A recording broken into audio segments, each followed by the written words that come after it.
Bonjour. Bonjour. Bonjour.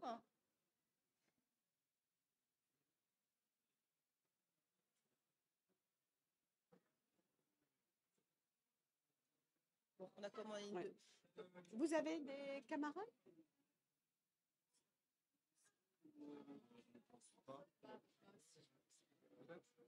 Vous venez de quel lycée? D'accord. Même lycée. Autrement, vous pouvez leur envoyer un SMS si vous voulez, même s'ils arrivent en. Donc vous venez pour découvrir le BTS ou parce que c'est un premier. Parce qu'on vous a alpagué. Ah, d'accord. On vous a alpagué. C'est pas sûr. Comme ça, au moins, voilà, on parle. On va commencer. Oui, alors, bonjour. Pour commencer, on va se présenter. Donc, Chantal Garnier, je suis coordinatrice avec Madame Pellet en BTS Tourisme au lycée Saint-Joseph-Bossuet à Lannion. Et donc, ce matin, il s'agit de vous présenter ce BTS, mais aussi les métiers qui sont liés à cette formation. Alors, le tourisme recrute. Il y a divers métiers autour de ce secteur d'activité. Des métiers qui sont déjà présents sur le marché, mais des métiers certainement aussi qui vont apparaître avec les nouveaux besoins. Plusieurs secteurs d'activité majeurs. Donc, le secteur d'abord de l'hôtellerie et de l'hébergement. Donc, avec les différentes composantes, aussi bien hôtel, camping, par exemple.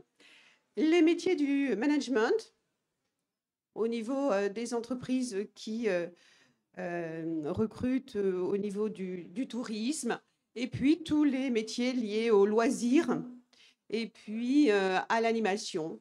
Les métiers de l'accueil, donc ça c'est une composante importante. Et puis, vous avez aussi les métiers liés à l'organisation des voyages. Donc là, il s'agit plutôt de les concevoir dans un premier temps, d'assurer aussi leur promotion. Alors, c'est varié, hein. Vous pouvez travailler dans des entreprises de location de voitures, de transport, d'activités culturelles, de commerce, etc. La vie professionnelle, dans quels organismes? Dans les offices de tourisme, par exemple, dans les organisations institutionnelles.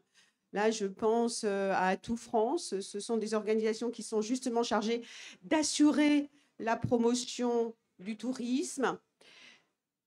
Les agences de voyage, bien sûr, les plateaux d'affaires, les entreprises également événementielles. Je sais que souvent, beaucoup d'étudiants sont motivés, en tous les cas au départ, pour ce genre d'activité. Donc là, il s'agit de créer, enfin de participer à la création d'un événement, de le promouvoir et puis surtout d'être là les jours J. Alors on pense par exemple au festival, mais il y a bien d'autres événements. Donc croisiéristes aussi, hein, les parcs de loisirs, les parcs de loisirs, l'hôtellerie de vacances, les musées. Alors, un autre secteur aussi, c'est tout ce qui concerne l'animation numérique. Il y a d'ailleurs dans la formation en BTS une matière qui est liée justement au numérique. Alors, le profil, qu'est-ce qu'on va regarder notamment sur la fiche Parcoursup? Quels sont les éléments que vous allez pouvoir mettre en avant? Eh bien, votre ouverture d'esprit, votre curiosité, vos goûts du voyage, évidemment, l'organisation aussi, le sens des relations humaines, puisque c'est un métier de contact. Hein, vous avez vu qu'il y a beaucoup de métiers liés à l'accueil. le goût aussi pour la négociation, la vente et les nouvelles technologies pour justement attirer, accueillir au mieux les touristes. Alors vous venez principalement de bac STMG, donc parfait. Hein, on a tous les ans dans nos promotions une partie importante d'étudiants qui viennent de bac technologique, mais également de bac généraux, peu importe la spécialité, et de bac professionnel. La seule contrainte au niveau des bacs professionnels, c'est en fait d'avoir suivi des cours de 2 langues vivantes. Alors, les langues vivantes que l'on propose au lycée, eh bien, espagnol, allemand, chinois et italien. C'est vraiment le point fort de notre établissement. Nous avons des professeurs compétents qui sont capables d'intervenir dans ces 4 langues, en plus, évidemment, de l'anglais. Alors, les matières enseignées, je vais laisser la parole à ma collègue Karine.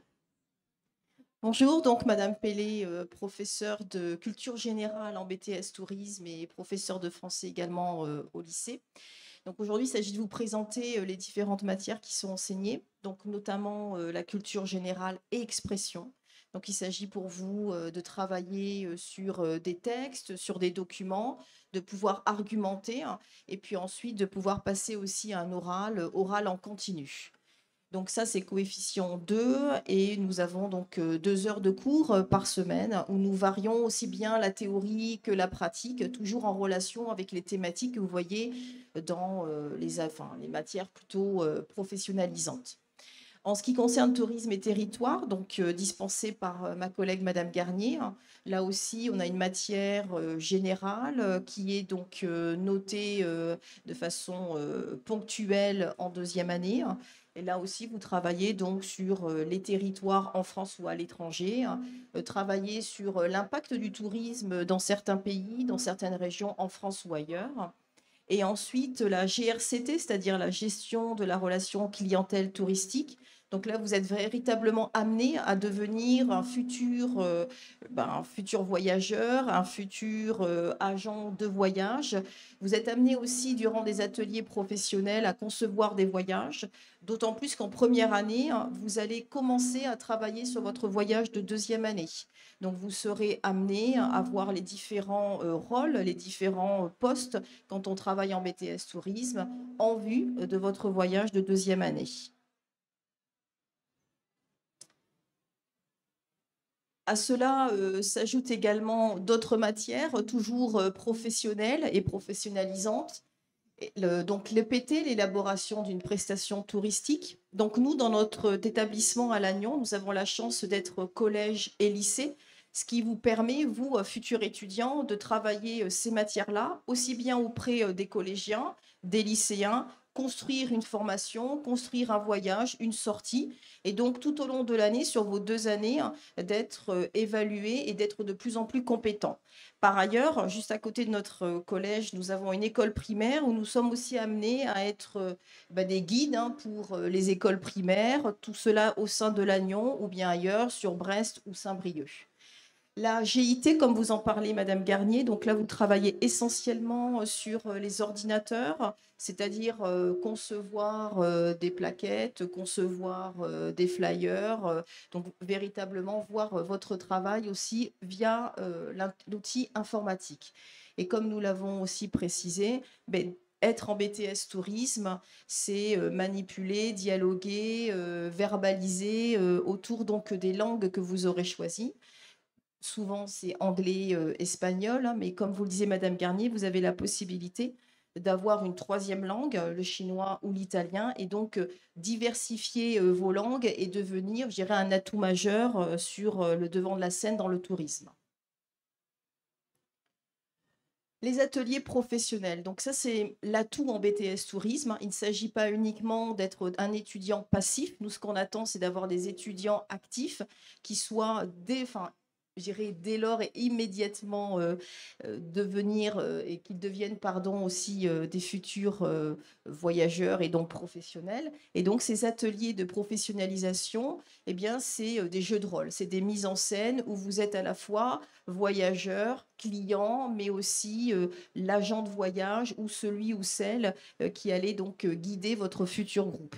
Donc on vous met constamment en situation pour que vous vous rendiez compte des atouts dont vous avez besoin, des compétences que l'on demande, mais aussi parfois des contraintes auxquelles vous allez pouvoir faire face.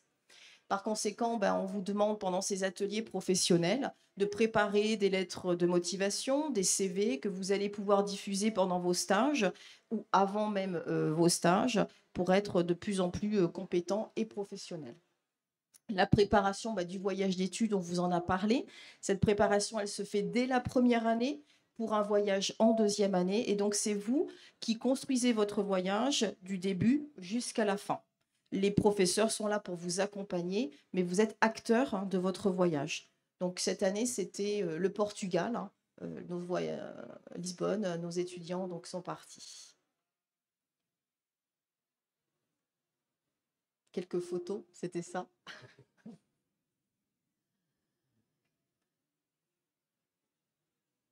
Alors, oui, si tu veux parler des partenaires. L'atout également du lycée Saint-Joseph-Bossuet, c'est que nous avons signé des conventions avec des professionnels, notamment avec l'Office de tourisme Côte de Granit Rose et celui de Perros-Guirec.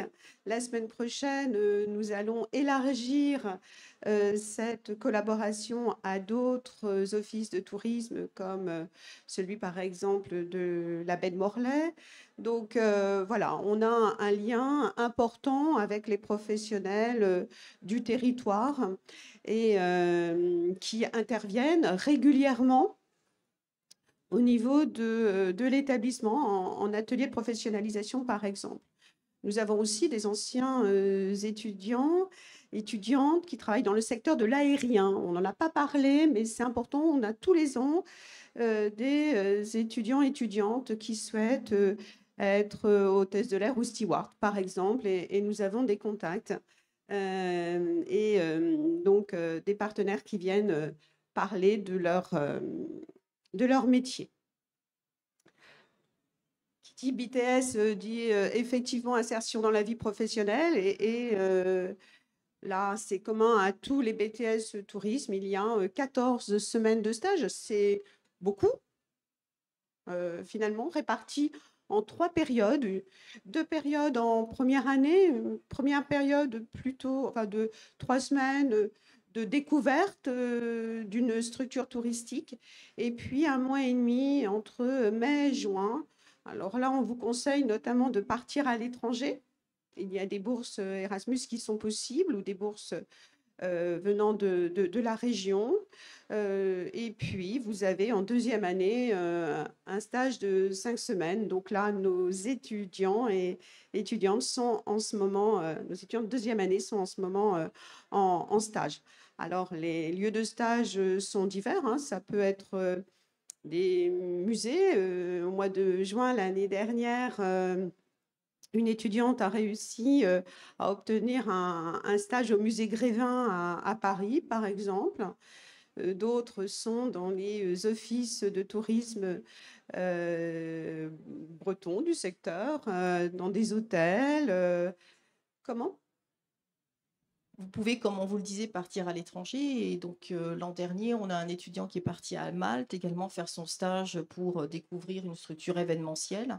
Partir aussi en Allemagne, en Angleterre, aussi bien dans les musées, hôtellerie de plein air, office de tourisme. Donc, c'est assez varié. Et surtout, nous, on vous invite à quitter la Bretagne pour découvrir donc d'autres pays et vous accompagner durant ces stages pour que vous soyez d'une part accompagné et guidé pour des papiers notamment administratifs. Alors, est-ce que vous avez des questions par rapport à cette formation? Non? Très bien. Merci.